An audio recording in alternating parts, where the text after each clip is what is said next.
Hi అండి, అందరికీ నమస్తే. మీరు కనుక మన ఛానల్ని ఫస్ట్ టైం చూస్తున్నట్లయితే కనుక మన ఛానల్ సబ్స్క్రైబ్ చేసుకోండి.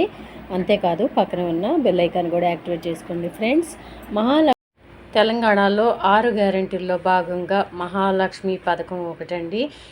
ఈ పథకానికి సంబంధించిన బడ్జెట్ అయితే రేపు 19వ తేదీన బడ్జెట్ సమావేశాల్లో పెట్టబోతున్నారు. వీటికి ఎవరు అర్హులు, ఎవరు అనర్హులు అనేది తప్పకుండా చెప్తానండి. వాటికి కావాల్సిన డాక్యుమెంట్స్ ఏంటి, అసలు మీ దగ్గర ఏమేమి డాక్యుమెంట్స్ ఉంటే ఈ పథకానికి అర్హులు అనేది కూడా చెప్తాను. వీడియో ఎక్కడ కూడా స్కిప్ చేయకుండా చూడండి. ఈ మహాలక్ష్మి పథకానికి ముందుగా అర్హులు ఎవరు అంటే 18 సంవత్సరాలు దాటి 60 సంవత్సరాల లోపు మహిళలందరూ అర్హులేనండి. కాకపోతే 18 సంవత్సరాలు దాటిన మహిళలకి పెళ్ళై ఉండాలి.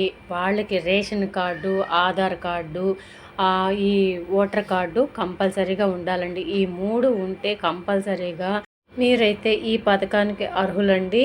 ఈ డాక్యుమెంట్స్ కనుక మీ దగ్గర ఉంటే తప్పనిసరిగా మీ అకౌంట్లో అయితే 2500 జమ చేస్తారు. నెల నెల ఇస్తారండి. ఇది సంవత్సరానికి ఒకసారి ఇచ్చేది కాదు, నెల నెల ఇస్తారు కంపల్సరీగా. ఒక పెన్షన్ టైపు మహిళలకి ఇవ్వబోతున్నారండి. ప్రతి నెల కూడా మహిళల ఖాతాల్లో 2500 జమ కాబోతున్నాయి. ఇది చాలా చాలా మంచి గుడ్ న్యూస్ అండి మహిళలకి. ఇకపోతే దీనికి సంబంధించిన బడ్జెట్ అంతా కూడా సిద్ధం చేసి రేపు 19వ తేదీన బడ్జెట్ సమావేశాలు ప్రవేశపెట్టబోతున్నారు. ఈ మహాలక్ష్మి స్కీమ్ కింద ఇచ్చే 2500 ఎప్పటి నుంచి ఇస్తారు అంటే, ముందుగా ఈ బడ్జెట్ ప్రవేశపెట్టిన తర్వాత రేపు 19వ తేదీన దీనికి ఆమోద ముద్ర లభించిన తర్వాత వాళ్ళైతే డేట్ అనౌన్స్ చేస్తారండి. వాళ్ళు ఏ నెలలో అనేది కూడా అనౌన్స్ చేస్తారు. కాకపోతే ఈ డాక్యుమెంట్స్ ఇప్పుడు నేను ఏమైతే డాక్యుమెంట్స్ చెప్పానో ఆ డాక్యుమెంట్స్ ఉన్న వాళ్ళకే ఈ 2500 జమ అవుతాయండి. ఇక ఈ మహాలక్ష్మి స్కీమ్కి ఎవరు అనర్హులంటే, ఆసరా పెన్షన్స్ తీసుకుంటున్న మహిళల్లో ఒంటరి మహిళలు, వితంతువులు, వికలాంగులు ఉంటారు కదండి.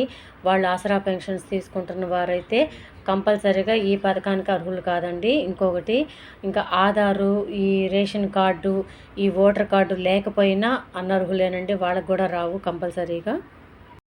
ఇంకోటి ఏంటంటే, భర్తకు ఆసరా పెన్షన్స్ వస్తుంటే భార్యకి కంపల్సరీగా 2500 స్కీము వర్తిస్తుంది. అంటే ఈ 2500 మహిళలకే కాబట్టి మహిళలు ఇంకా ఎటువంటి విధమైన పెన్షన్ అయితే తీసుకుంటూ ఉండకూడదు. ఏ విధమైన పెన్షన్ తీసుకున్న వారైనా వీటికి అనర్హులేనండి. ఇది కండిషన్స్లో కూడా ఉన్నది తప్పనిసరిగా. సో ఇదండి ఈరోజు వీడియో కనుక నచ్చినట్లయితే మీ ఫ్రెండ్స్లో, ఫ్యామిలీ మెంబర్స్లో దయచేసి అందరికీ షేర్ చేయండి. ఈ మహాలక్ష్మి పథకానికి ఎవరు అర్హులు, ఎవరు అనర్హులో కూడా తెలుసుకుంటారు. ఇంకా ఈ వీడియో కనుక మీకు నచ్చినట్లయితే ఒక చిన్న లైక్ ఇచ్చి సపోర్ట్ చేయండి. మీరు లైక్ ఇవ్వడం వల్ల కూడా ఎక్కువ మందికి వీడియో రీచ్ అవుతుందండి. Thank you.